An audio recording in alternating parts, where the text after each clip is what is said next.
వారులారా ప్రభువును రక్షకుడు యేసుక్రీస్తు వారి శ్రేష్టమైన నామములో మరొకమారు మీ అందరికీ ప్రత్యేకమైనటువంటి శుభాలు వందనాలు తెలియజేస్తూ ఉన్నాను. సమయంలో 10 నిమిషాలు దేవుని యొక్క మాటలు మనం వినటానికి ప్రయత్నము చేద్దాం. బైబిల్ గ్రంథంలో నుంచి 2వ రాజుల గ్రంథం 5వ అధ్యాయము మొదటి మాటను చదువుకుంటాం. రాజులు 2వ గ్రంథం 5వ అధ్యాయము మొదటి మాట చదువుకుందాం. 2:1.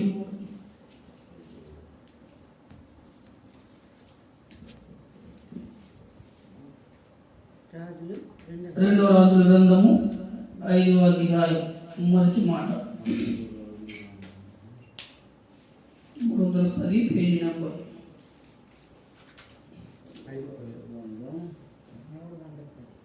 ఎలీషా 2వ రాజుల గ్రంథం 5వ అధ్యాయం మొదటి మాట. సిరియా రాజు సైన్యాధిపతి అయిన నయమాను అను ఒకడుండెను. అతని చేత యెహోవాయే సిరియా దేశమునకు జయము కలుగు చేసి ఉండెను కనుక అతడు తన యజమాను దృష్టికి గనుడై దయ పొందిన వాడాయను. అతడు మహాపరాక్రమశాలి ఉండెను గాని అతడు కుష్ఠరోగి. దేవుడు లేఖన భాగమును దీవించునుగాక. ఆమేన్. చదవబడిన ఈ వాక్య భాగంలో మనం చూస్తే సిరియా రాజు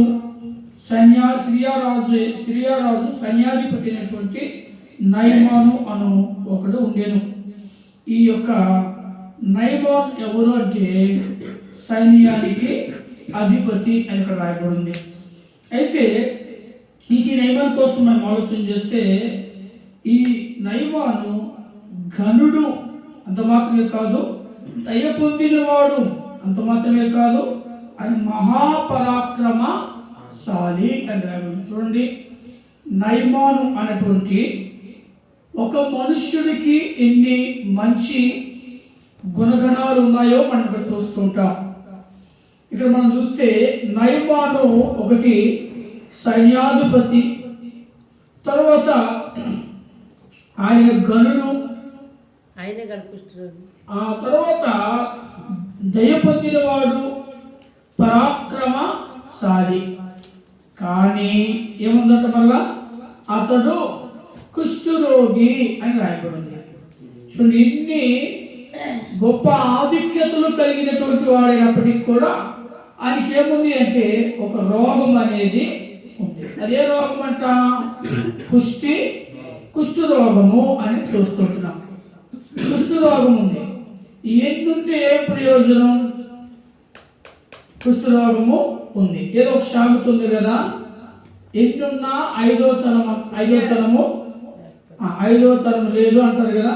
అలాగే మనోడికి ఈ యొక్క నయమానికి మంచి అన్నీ ఉన్నాయి, ఆధిక్యతలు. కానీ నయమానులో ఒక రోగం ఉంది. అదే రోగం అంటే కుష్ఠ రోగము అని చూసుకుంటున్నాం. ఈ దినాల్లో చాలా మంది ఇదే ఆధిక్యతలు కలిగినటువంటి వాళ్ళు ఈ లోకంలో మనం చూస్తే చాలా మంది మంచి గనులు ఉన్నారు, చాలా మందికి డబ్బు ఉంది, చాలా మందికి ఉద్యోగాలు ఉన్నాయి, చాలా మందికి చాలా ఉన్నాయి. కానీ ఏముంది అంటే ఈ యొక్క రోగం అనేది ఉంది. ఈ కుష్ఠ రోగం అనేది చాలా భయంకరమైనది. మనము దినాల్లో చూస్తే కనుక ఈ యొక్క బైబిల్ గ్రంథంలో మనం చూస్తే కుష్ఠ రోగం వస్తే వాళ్ళు ఏమవ్వాలంటే ఇక అందరితో కలిసి ఉండడానికి వీలు లేదు. ఎందుకంటే కుష్ఠ రోగం అనేది ఒక అంటు వ్యాధి. అది ఏమవుతుందంటే ఒకరి ద్వారా ఒకరికి ఏమవుతుంది, సంక్రమిస్తుంది. ఇది పారంపర్యాచార ప్రకారంగా వస్తుంది ఈ వ్యాధి. ఈ కుష్ఠ రోగం అనేది వస్తే దీనికి ఏమైనా మందు అనేది లేదు. కుష్ఠరోగం వస్తే అలాగా రోగంతో సావలసిందే కానీ దానికి ఆ దినాల్లో మందు అనేది లేదు. ఈ కుష్ఠరోగం కోసం ఇంకా చాలా మాటలు మనం చూడగలం. చూడండి, వీరికి ఎన్నుంటే ఏమి, కానీ ఆయనకు ఒక భయంకరమైన రోగం అనేది ఉంది. ఈ లోకంలో చాలా మంది జీవితాలు కూడా ఇలాగనే ఉన్నాయి. డబ్బు ఉంది, ఆస్తులు ఉన్నాయి, అంతస్తులు ఉన్నాయి, పెద్ద కులంలో ఉన్నారు, ఉద్యోగాలు ఉన్నాయి, చాలా ఘనత పొందినటువంటి వారిగా ఉన్నారు, ఎన్నో ఉన్నతమైనటువంటి స్థితిలో ఉన్నారు. కానీ మనిషిలో ఏముంది అంటే ఒక రోగం ఉంది. అది ఏ రోగం అంట? అది భయంకరమైనటువంటి రోగం. అదే రోగమో చూద్దాం. యెషయా గ్రంథము 1వ అధ్యాయం. యెషయా గ్రంథం 1వ అధ్యాయము చూడండి. 1వ అధ్యాయము 5వ మాటను చదువుకుంటాం. నిత్యము తిరుగుబాటు చేయొచ్చు, మీరేళ ఇంకను కొట్టబడుదురు. ప్రతి వాడును నడినెత్తిని వ్యాధి కలిగి ఉన్నాడు, ప్రతి వారి గుండె బలహీనమాయను, అరికాలు మొదలుకొని తల వరకు స్వస్థత కొంచెమైనను లేదు. ఎక్కడ చూచినను గాయములు, దెబ్బలు, పచ్చిపుండ్లు, అవి పిండబడలేదు, కట్టబడలేదు, తైలముతో మెత్తన చేయబడలేదు. చూడండి, రోగం ఎలా ఉందంట? అరికాలు మొదలుకొని నడినెత్తు వరకు ఉందంటే రోగం. ఇంకా సృష్టికి ఇంకొక రాబడి ఉంటుంది.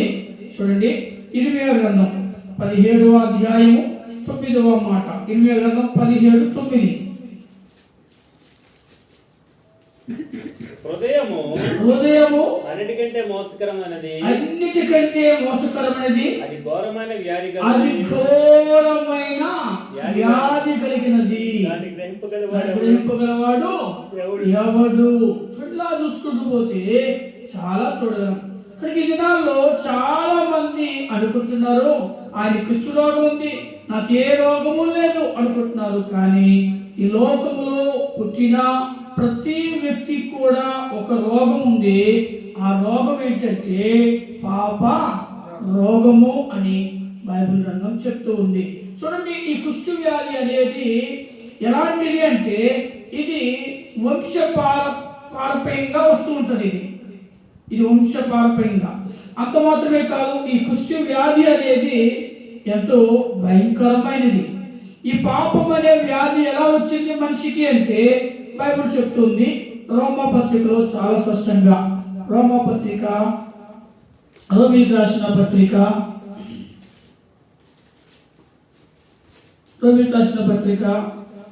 5వ అధ్యాయము 12వ మాట.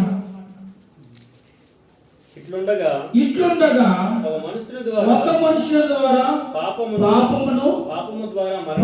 ద్వారా మరణమును ఈ లోకములోనికి ఎలాగూ ప్రవేశించెను, అలాగుననే మనుషులందరూ పాపము చేసినందున మరణము అందరికీ సంప్రాప్తమైన. చూడండి, చక్కగా రాయబడింది.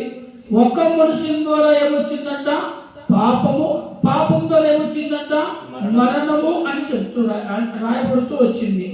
అంటే ఒక వ్యక్తి పాపం చేస్తే ఆ పాపం ఏమైందంటే అందరికీ సంక్రమించింది. అలాగే కుష్ఠ వ్యాధి అలాంటిదే. ఒక వ్యక్తికి వచ్చింది అంటే ఇంకొక వ్యక్తి ఖచ్చితంగా వచ్చే అవకాశం. అలాగే ప్రాముఖ్యంగా ఈ వ్యక్తి జీవితంలో మనం చూసుకుంటూ పోతే మొట్టమొదటిగా అన్నీ ఉన్నాయి, కానీ భయంకరమైన రోగము ఉంది. ఈ లోకంలో మానవ జీవితంలో ప్రతి మనిషికి మనం ఆలోచన చేస్తే అన్నీ ఉన్నాయి, కానీ పాపం అనే రోగం అనేది కూడా ఉంది. ఈ రోగం చాలా భయంకరమైనది. అయితే ఈ వ్యక్తి ఏం చేశాడు? ఈ యొక్క కుష్ఠరోగాన్ని పోగొట్టుకోవడానికి అని ఆలోచన చేస్తే చూడండి, మానవుడు కూడా ఏం చేస్తున్నాడో అన్నది కూడా మనకి ఇక్కడ అర్థమవుతుంది. ఈ రోగం ఉండడం వల్ల, కుష్ఠవ్యాధి ఉండడం వల్ల ఈ వ్యక్తి జీవితంలో మనం చూస్తే ఆయనకి మంచి ఉద్యోగం ఉంది, డబ్బు ఉంది, ఘనత ఉంది, ఇంకా చూస్తే ఆ యొక్క మనుషుల దయ ఉంది, పేరు ప్రఖ్యాతులు ఉన్నాయి, మంచి స్టేటస్ అయినటువంటి వ్యక్తిగా ఉన్నాడు ఈ నయమాను. కానీ ప్రయోజనం ఏంటి? ఆయనకు ఒక భయంకరమైన వ్యాధి ఉంది. ఆ ఆ వ్యాధి అనేది ఉంటే ఎన్ని ఉన్నా ఏం చేస్తారా, ఎన్ని బయటికి గెంటవలసిందే. అలాగే ఈ లోకంలో మనిషి జీవితంలో కూడా డబ్బు ఉంది, ఘనత ఉంది, పేరుంది, ప్రఖ్యాతి ఉంది, ఉద్యోగం ఉంది, అన్నీ ఉన్నాయి, అధికారం ఉంది, పరపతి ఉంది, అన్నీ ఉన్నాయి. కానీ ఈ పాపం అనే రోగం అనేది మనిషి జీవితంలో ఉంది. ఈ పాప రోగం ఏం చేస్తుందంటే మనిషిని మనశ్శాంతి లేకుండా చేస్తుంది. ఇప్పుడు ఈ వ్యక్తి జీవితంలో ఎన్ని ఉన్నా ఆ రోగం వల్ల, ఆ వ్యాధి వలన ఆయనకి మనశ్శాంతి లేదు, నెమ్మది లేదు, సంతోషం లేదు, సమాధానం లేదు, ఆనందం లేదు, ఆరోగ్యం లేదు. ఎంత భయంకరమిస్తున్నాడు చూడండి. మంచి పరాక్రమైనటువంటి వాడు, ఇంకా చూసినట్లయితే ఆయన సైన్యాధిపతి, ఇంకా ఆయన ఘనత పొందినవాడు, ఇంకా ఆయన దయ పొందినటువంటి వాడు, ఇన్ని మంచి మరి లక్షణాలు కలిగినటువంటి వ్యక్తి జీవితంలో ఈ రోగం, ఈ కుష్టి వ్యాధి అనేది ఉండడం వలన ఆయనకి నెమ్మది లేదు, మనశ్శాంతి లేదు, సంతోషం లేదు, సమాధానం లేకుండా అయిపోతున్నాడు. నాకు ఎన్ని ఉన్నా ప్రయోజనం ఏంటి? నాకు ఈ రోగం వల్ల నాకు నెమ్మది లేకుండా పోతుంది, మనశ్శాంతి లేకుండా పోతుంది, సంతోషం లేకుండా పోతుంది, సమాధానం లేకుండా పోతుంది. ఇప్పుడు ఏం చేయాలా బాబు అని ఏం చేస్తాడంటే ఆలోచించడం ప్రారంభిస్తూ వచ్చాడు. ఇప్పుడు ఆ యొక్క కుష్టి వ్యాధిని పోగొట్టుకోవడానికి ఏం చేస్తున్నాడు? అలాగే మనిషి కూడా ఈ పాపం అనే రోగాన్ని తొలగించుకోవడానికి ఏం చేస్తున్నాడు అని ఆలోచన చేస్తే ఈయన ఏం చేస్తున్నాడో చూస్తాం బైబిల్ గ్రంథంలో. ఈ వ్యాధిని పోగొట్టుకోవడానికి ఆయన చేస్తున్న మరి మొట్టమొదటి పని ఏంటి అంటే చూడండి, ఇదే 5వ అధ్యాయము 5వ మాట చదువుకుందాం. అనగా మనం ఇంకను బలహీనమై ఉండగా కాదు, రాజుల ఎందుకనగా రాజుల గ్రంథము 2వ రాజుల గ్రంథం 5వ అధ్యాయం 5వ మాట. సిరియా రాజు నేను ఇజ్రాయేలు రాజునకు దూత చేత పత్రిక పంపించదనని ఆజ్ఞ ఇచ్చిన గనుక అతడు 20 మణుగుల వెండియు 1,20,000 రూపాయల బంగారమును 10 దుస్తుల బట్టలను తీసుకుని పోయి ఇజ్రాయేలు రాజునకు పత్రికను అప్పగించెను. చూడండి, ఇక్కడ ఆయన చేసిన మొట్టమొదటి ప్రయత్నం ఏంటంటే ఆ రోగం పోవాలి అంటే ఏమనుకున్నాడు అంటే ఒక స్థలంలో ఒక ఆయన ఉన్నాడు, అందరికి వెళ్తే వెండి బంగారములు డబ్బు ద్వారా ఈ రోగం పోతుంది అనుకున్నాడు. చూడండి, వెండి బంగారము డబ్బు వస్త్రాలు తీసుకుని వెళ్ళాడు. ఎవరైనా అంటే నయమాను. ఎందుకు వెళ్ళాడంటే ఇవి ఇస్తే బహుమానముగా కానుకలుగా ఇస్తే మరి వీటిని తీసుకొని నా రోగాన్ని బాగు చేస్తాడేమో అని వెళ్ళాడు. మనిషి కూడా ఏం చేస్తున్నాడంటే ఈ పాప రోగం పోగొట్టుకోవడానికి ఇదే ప్రయత్నం చేస్తున్నాడు. ఏంటి ప్రయత్నం అంటే చాలా మంది దానాలు చేస్తున్నారు, ధర్మాలు చేస్తున్నారు, యాగాలు చేస్తున్నారు, యజ్ఞాలు చేస్తున్నారు, వెండి బంగారు నిలువు దోపిడిగా అర్పించేస్తున్నారు. ఎందుకంటే మా పాపం పోవాలి, పాప రోగం పోవాలి, మాకు నెమ్మది, మనశ్శాంతి, సంతోషం, సమాధానం, మేము క్షేమంగా నిండు నూరేళ్ళు వర్ధిల్లాలి, క్షేమంగా ఉండాలి అనేటువంటి ఆ యొక్క ఆలోచనతోనే. అయితే ఈ వెండి బంగారముల వల్ల ఈ యొక్క రోగం అనేది పోలేదు. మనిషి జీవితంలో కూడా పాపం పోవాలి అంటే ఈ యొక్క వెండి బంగారముల వల్ల లేదా ఈ యొక్క ధనధాన్యాల వల్ల చేస్తున్న పూజలు పురస్కారాల వల్ల చేస్తున్న దానాలు ధర్మాల వల్ల పాపం అనేది పోదు. ఈ పాప రోగం పోవాలి అంటే ఈ ప్రయత్నాలు పనికిరావు. ఈ యొక్క నయమాను వెండి బంగారాలు, తర్వాత ధనము, తర్వాత ఆ యొక్క వస్త్రాల దుస్తులు ఇచ్చిన రోగాన్ని పోగొట్టుకుంటాడు అనుకున్నాడు, కానీ పోలేదు. రోజు మానవుడు కూడా ఇదే ప్రయత్నంలో ఉన్నాడు. పోతే పోయింది డబ్బు, ఎంత డబ్బైనా ఖర్చు పెట్టి రకరకాల ప్రయత్నాలు, ఇదే ప్రయత్నాలు చేస్తున్నాడు. నిలువు దోపిడిగా కొంతమంది మరి అర్పించేస్తున్నారు, చాలా మంది ఏదేదో చేస్తున్నారు, కానీ ఈ పాపం అనేది పోదు. పాపం అనేది పాపరోగం అనేది పోవాలని ప్రయత్నాలు అనేది పాప రోగాన్ని తీసివేయలేవు. ఈ ప్రయత్నాలు మన పాప రోగాన్ని తీసివేయలేవని దేవుని యొక్క వాక్యము బోధిస్తూ ఉంది. ఇంకా మనం ఆలోచన చేసినట్టు దేవుని యొక్క వాక్యంలో రాయబడుతుంది. దేవుని యొక్క వాక్యంలో మనం చూస్తూ పోతే ఒక మాట రాయబడుతూ ఉంటుంది. ఏమని రాయబడుతుంటుంది అంటే, ఈ లోకంలో మనం ఎన్ని ప్రయత్నాలు చేసినా మన యొక్క పాప రోగం అనేది పోదు. దేవుని యొక్క వాక్యం చెప్తుంది. చూడండి, దేవుని యొక్క వాక్యంలో మనం చూసినట్లయితే యెహెజ్కేలు గ్రంథంలో రాయబడుతుంది ఒక మాట. యెహెజ్కేలు గ్రంథము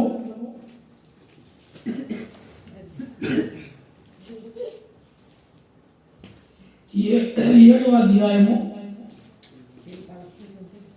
14వ మాట అనుకుంటా. వారు సర్వసిద్ధులై వాగ్దానాదము చేయుదురు గాని వారి సమూహం అంతటి మీదకి నా ఉగ్రత వచ్చినది కనుక యుద్ధమునకు పూనుకున్న వాడు ఎవడునూ ఉండడు. బయట ఖడ్గమున్నది, లోపల తెగులును క్షామమును ఉన్నవి. బయట ఉన్న వారు ఖడ్గము చేత చతురు. చూడండి, అక్కడ ఉగ్రత దినమున వారి ఆస్తి అక్కడికి రాదు అన్న మాట ఉంటుంది. యెహెజ్కేలు గ్రంథంలో 7వ అధ్యాయంలో ఉగ్రత దినమున వారి ఆస్తి అక్కడికి రాదు.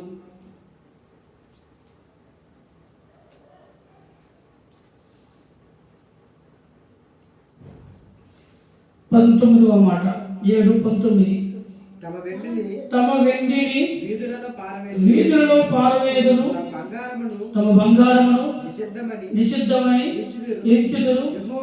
యెహోవా ఉగ్రత దినమందు వారి వెండియే గాని బంగారమే గాని వారి తప్పించజాలరు. ఎంత సృష్టిగా రాబడింది అంటే, ఆ నరకాగ్ని నుండి, ఆరణ అగ్నిగుండము నుండి మరి తప్పించాలి అంటే ప్రాముఖ్యంగా పాపం అనే రోగం నుంచి విడుదల రావాలి.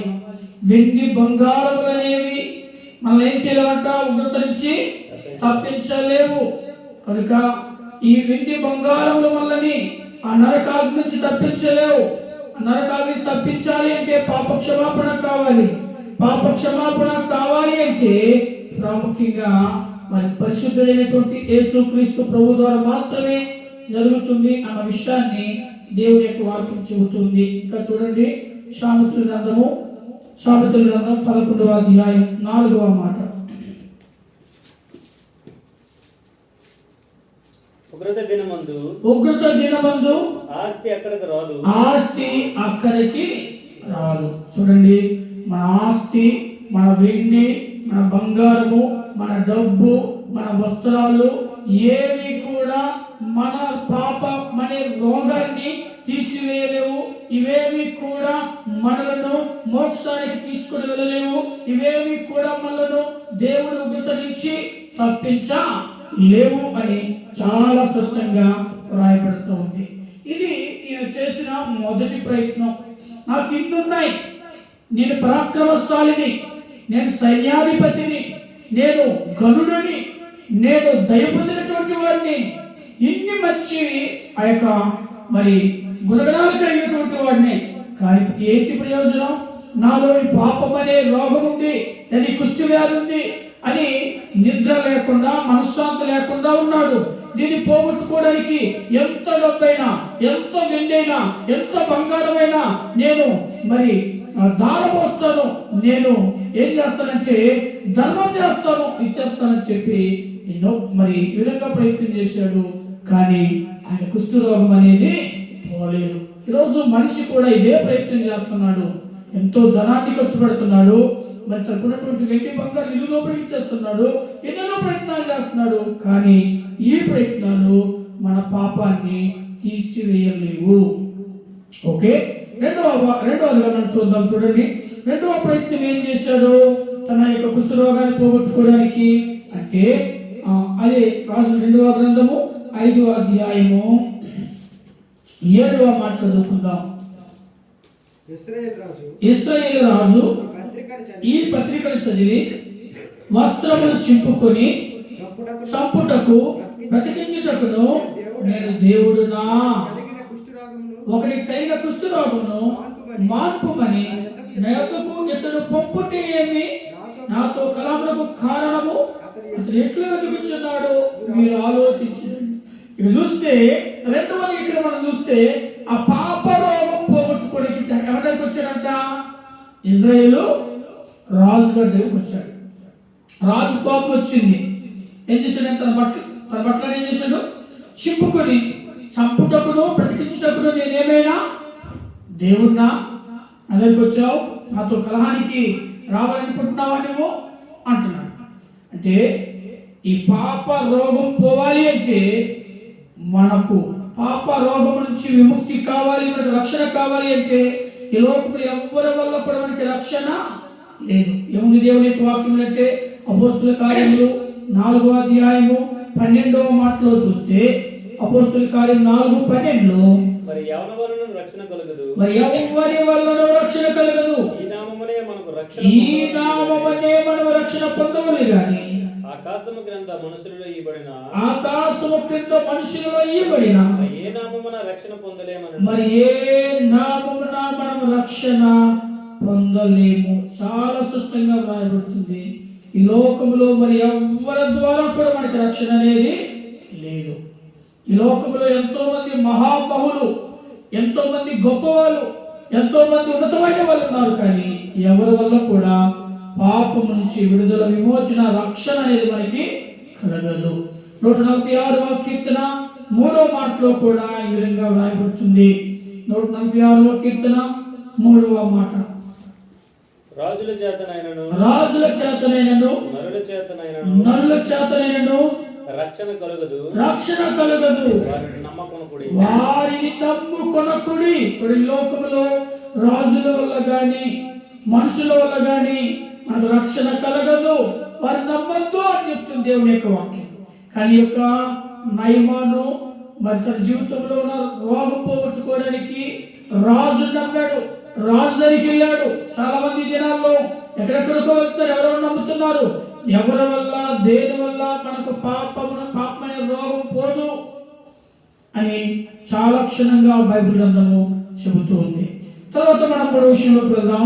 3వదిగా చూడండి, 3వదిగా ఏం చేస్తూ వచ్చాడు అంటే తన రోగాన్ని, తన కుష్ఠ రోగాన్ని పోగొట్టుకోవడానికి 3వ ప్రయత్నం ఏం చేస్తున్నాడంటే 2వ రాజుల గ్రంథము 5వ అధ్యాయము 11వ మాట చదువుకుంటాం.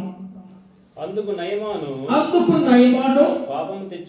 కోపము తెచ్చుకుని తిరిగిపోయి ఇట్లను అతడు నా యొద్దకు వచ్చి నిలిచి దేవుడైన యెహోవా నామమును బట్టి తన చెయ్యి రోగముగా ఉన్న స్థలం మీద ఆడించి కుష్ఠరోగమును మార్పుని నేను అనుకుంటుని. ఆయన చేసే 3వ ప్రయత్నం ఏంటో తెలుసా? 3వ ప్రయత్నము ఏదో ఈ దగ్గరికి వస్తే ఈయన నాకెక్కడ రోగం ఉందో అక్కడ చేయి పెట్టి ఏదో చేస్తాడు అనుకుంటే, ఈయనేంటి ఇలా అంటున్నాడు అంటే ఈయన ప్రయత్నం ఏంటంటే చెయ్యి వేస్తేనే నా రోగం అనేది బాగైపోద్ది అనుకున్నాడు. కానీ ఆ విధంగా రోగం అనేది పోదనే విషయాన్ని గ్రహించట్లేదు. ఈ లోకంలో చాలా మంది పాప రోగం పోగొట్టుకోవడానికి ఇదే ప్రయత్నం చేస్తున్నారు. ఈ ప్రయత్నాలన్నీ మన పాప రోగాన్ని తీసివేయదు. చూడండి, 4వదిగా చేస్తున్న 4వ ప్రయత్నం ఏంటి అంటే అది 12వ మాట. దమస్కు నదులైన అబనాయమును పర్పరను ఇజ్రాయెల్ దేశములోని నదులన్నిటికంటే శ్రేష్టమైనవి కావా కాదా? వాటిలో స్నానం చేసి శుద్ధి నొందలేనా అని అనుకుని రౌద్రుడై తిరిగి వెళ్ళిపోయాను. ఇది చేసే 4వ ప్రయత్నం ఏంటి తెలుసా? అక్కడ రాయబడుతుంది, నయమాను తన కుష్ఠరోగం పోగొట్టుకోవడానికి ఏమనుకున్నాడు? ఆయన నదుల్లో మునిగితే రోగము తగ్గిపోతుంది అనుకున్నాడు. ఈ దినాల్లో చాలా మంది పాపం అనే రోగాన్ని పోగొట్టుకోవడానికి ఏం చేస్తున్నారు? నదుల్లో మునిగితే పాపం పోతుంది అని అనుకుంటున్నారు. చాలా మంది పుణ్య నదులంతా మునిగితే నా రోగం పోతుంది, పాప రోగం పోతుంది, నేను పరిశుద్ధుని అయిపోతాను అనుకుంటున్నారు.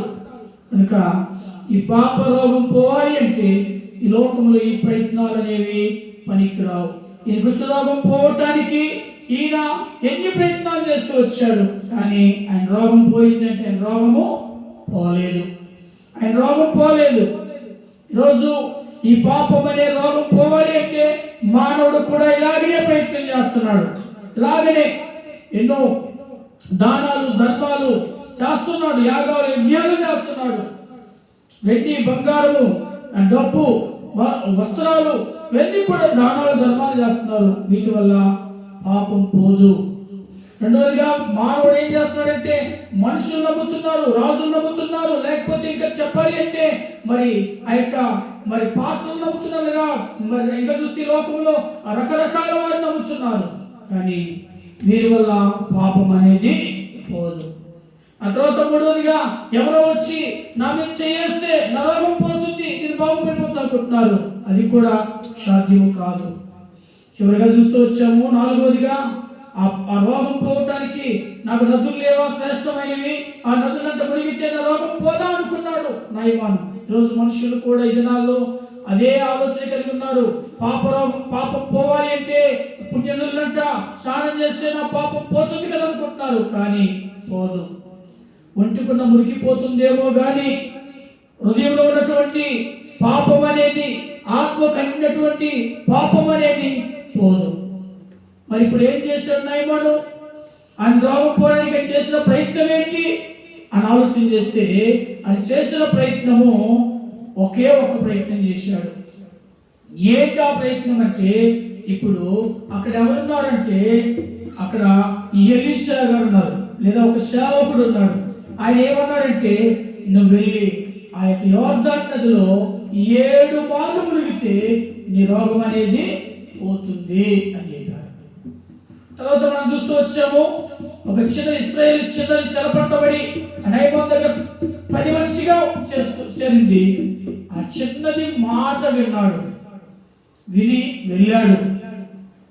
అలాగే ఇక్కడ అక్కడ సేవకుడి యొక్క మాట విన్నాడు, విని 7 మార్లు మునిగాడు. చూడండి, అక్కడ ఆయనకి శ్రేష్టమైనటువంటి మంచి ఆరోగ్యం వచ్చింది. 5వ అధ్యాయంలో మనం చూస్తాం. చూడండి, 5వ అధ్యాయము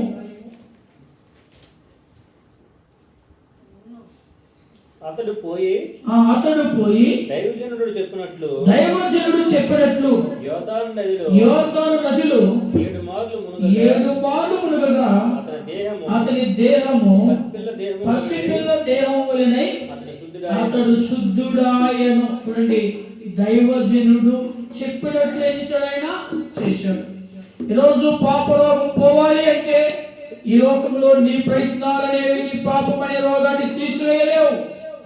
ఈ యొక్క ప్రయత్నాలు, ఒకవేళ దానాలు ధర్మాలు, వెండి బంగారము వస్త్రాలు, రక్తదానం, రకరకాల దానాలు ధర్మాలు చేస్తున్నావేమో, ఈ దాన ధర్మాల వల్ల నీ పాపం పోదు. ఇంకా ఎవరో చెప్పినటువంటి వాటిని వింటున్నావేమో, దానివల్ల నీ పాపం పోదు.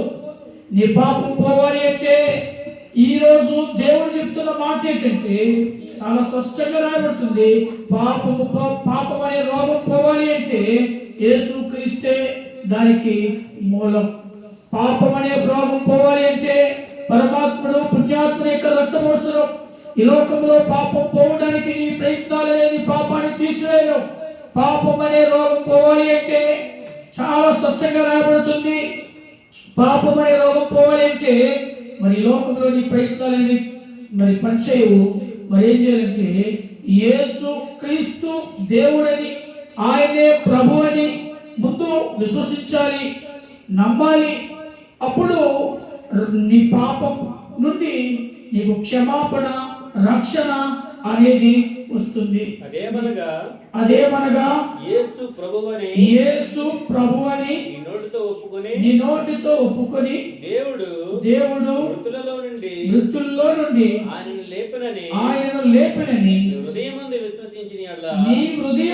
విశ్వసించేలా నీవు రక్షింపబడుదువు. ఎంత స్పష్టంగా రాయబడుతుంది అంటే ఈ పాపం నుంచి విమోచన విడుదల కలిగి నువ్వు రక్షణ పొందాలి అంటే యేసు ప్రభు దేవుడని, ఆయనే రక్షకుడని, ఆయనే ప్రభువని, ఆయనే నా పాప రోగాన్ని తొలగించే దేవుడని నువ్వు నమ్మితే, నువ్వు విశ్వసిస్తే నీ రోగాన్ని తీసేసి నీకు గొప్ప ఎనలేని రక్షణ నీకు కలిగజేస్తాడు.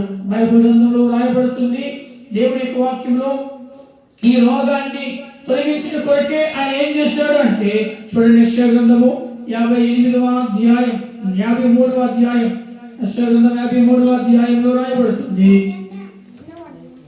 53వ అధ్యాయం యెషయా గ్రంథంలో చాలా స్పష్టంగా రాయబడి చూడండి, మన అతిక్రమ క్రియలను బట్టి అతడు గాయపరచబడిను, మన దోషములను బట్టి నలుగొట్టబడిను, మన సమానార్థమైన శిక్ష అతని మీద పడిను, అతడు పొందిన దెబ్బల చేత మనకు స్వస్థత కలుగుచును. చూడండి, అతడు పొందిన దెబ్బల చేత మనకేమొచ్చిందంటే ఈ పాపం అనే రోగము నుంచి స్వస్థత వచ్చింది, ఆరోగ్యం వచ్చింది.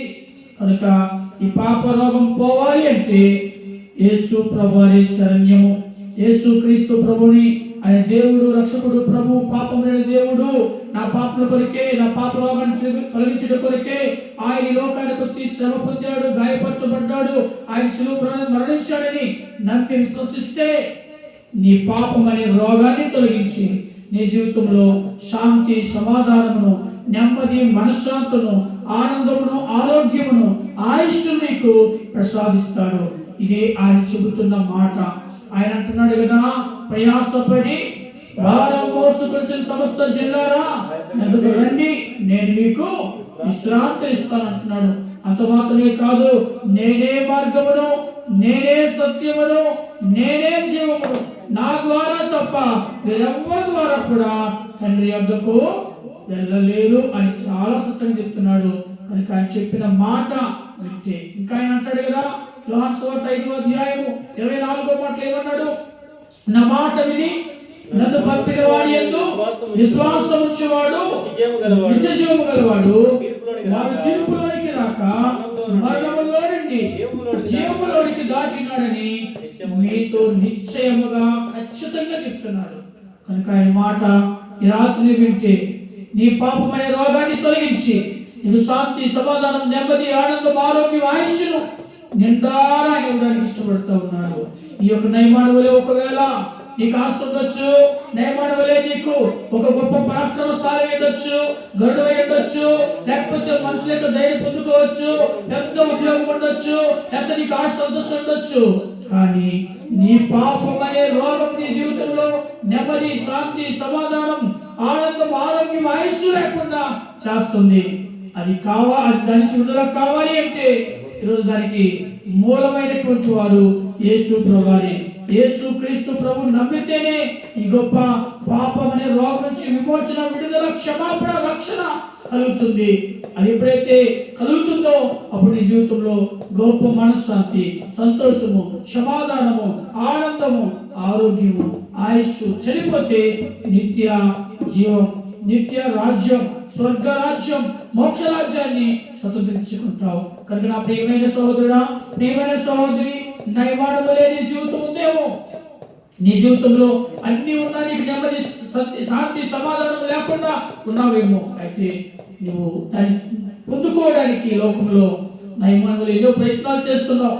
నయమాను వెండి, బంగారము, వస్త్రాలు, రకరకాల దానాలు, ధర్మాలు చేశాడు, ప్రయోజనం లేదు. నయమాను రాజును పట్టుకున్నాడు, ప్రయోజనం లేదు. నయమాను పుట్టినదంటే మునిగానికి ఇష్టపడ్డాడు, ప్రయోజనం లేదు. నయమాను ఏదో మనుషులు దగ్గరికి వెళ్తే బాగుపడిపోతున్నాడు, మనుషులు ఆయన బాగు చేయలేకపోయారు. చివరకు దేవుని మాట విన్నాడు, తన రోగం పోయింది. ఈ రాత్రి నువ్వు ఇలాగనే ఎన్నో ప్రయత్నాలు చేసి ఉండొచ్చేమో నీ పాప రోగాన్ని పోగొట్టుకోవడానికి, నువ్వు నెమ్మది, మనశ్శాంతి, ఆరోగ్యం, ఆయుష్ను పొందుకోవడానికి. ఈ ప్రయత్నాలు ఏవి కూడా నీ జీవితాన్ని నెమ్మది ఇవ్వలేవు, మనశ్శాంతి ఇవ్వలేవు, సంతోషాన్ని ఇవ్వలేవు, సమాధానం ఇవ్వలేవు. యేసు ప్రభువు చెప్తున్నాడు ఈ రాత్రి, ఆయన మాట వింటే, ఆయన మాటను వింటే నీ జీవితం బాగుపడుతుంది. నువ్వు నెమ్మదిగా, మనశ్శాంతిగా, సంతోషంగా, సమాధానంగా ఉంటావు. బైబిల్ చెప్తుంది, క్షేమాధారము ఆయనే, క్షేమమునకు ఆధారము ఆయనే. మరి ఎవరి వల్ల కూడా మన క్షేమాన్ని పొందుకున్నాం, ప్రభువైన యేసు క్రీస్తు వారి వల్లే. కనుక ఆలోచించే నా ప్రియ సహోదరుడా, నా ప్రియమైన సహోదరి, ఈ మాటలు వింటున్నటువంటి మీరు ఎవరైనా ఆలోచించేసి ఈ సత్యాన్ని గ్రహించి యేసు ప్రభువారే ఆయన బైబిల్లో చెప్తుంది ఏముందంటే ఆయన సమస్తమును బాగు చేయగలడు. చూడండి ఆ మాట ఉంటుంది మార్క్స్ వార్త 7వ అధ్యాయము. మార్క్స్ వార్త 7వ అధ్యాయంలో మాట రాబడి ఉంటుంది, చూసి ముగించుకుంటాం. మార్క్స్ వార్త 7వ అధ్యాయము చివరి మాట చదువుకుందాం. 37. ఈయన సమస్తమును బాగుగా చేస్తున్నాడు. ఈయన సమస్తమును బాగుగా చేస్తున్నాడు. ఎంత సూటిగా రాబడుతుంది. నువ్వు ఎలాంటి రోగముతో బాధపడుతున్నా, నువ్వెలాంటి రుగ్మతతో బాధపడుతున్నా, నువ్వెలాంటి శారీరకమైనటువంటి భౌతికమైనటువంటి వ్యాధితో బాధపడుతున్నా, నువ్వెలాంటి దుఃఖములో ఉన్నా, నువ్వెలాంటి పరిస్థితిలో ఉన్నా, నీ పాప రోగమైనా, నీ శారీరకమైన భౌతికమైన రోగం ఏదైనా సమస్తము కూడా బాగు చేయలేనటువంటి దేవుడు ప్రభు అయిన యేసుక్రీస్తు వారు. ఆయన విశ్వసిస్తే చాలు నీ జీవితాన్ని బాగు చేస్తాడు. బైబిల్ గ్రంథంలో రాయబడుతుంది, ఒక స్త్రీతో అంటాడు, 12 సంవత్సరాల నుంచి రక్తస్రావంతో బాధపడుతున్న స్త్రీతో అంటాడు, కుమారి నీ విశ్వాసం నిన్ను స్వస్థపరిచను. సమాధానం కలదానవే. తన విశ్వాసమే, తన నమ్మకత్వమే ఆమెను బాగు చేసింది, ఆమెకు సమాధానాన్ని చేకూర్చింది. కనుక ఈరోజు నువ్వు ఆత్మ సంబంధమైన లేదా శరీర సంబంధమైన ఎలాంటి రోగంతో బాధపడుతున్నా నీ రోగాన్ని బాగు చేసేది ప్రభు యేసుక్రీస్తే. ఆయన తప్ప వేరెవరి ద్వారా, ఎవరు దేని ద్వారా నీ రోగం పోదు. ప్రభువే నీ రోగముల కొరకు ఆయన శిలువ రాణి మీద ఆయన గాయపరచబడ్డాడు, మరణించాడు, ఆయన రక్తము కార్చాడు.